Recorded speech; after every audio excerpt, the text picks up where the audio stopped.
How to solve Pearson product moment correlation problem. The problem. The following data show the score of 60 students in mathematics and science. Determine if there is a relationship between the mathematics and science score. Ito ang data. So, isosolve natin kung paano makuha si x squared, y squared, and x and y. Ito yung mga anim na student.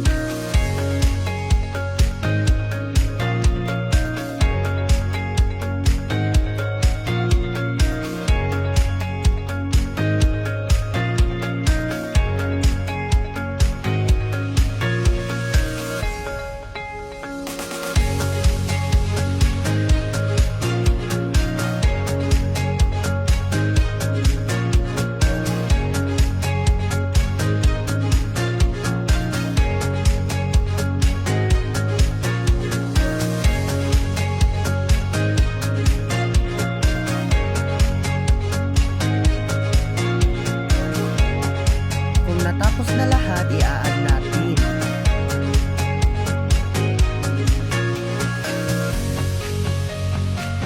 So, pagkatapos, isosolve natin kung paano natin makukuha ang final answer.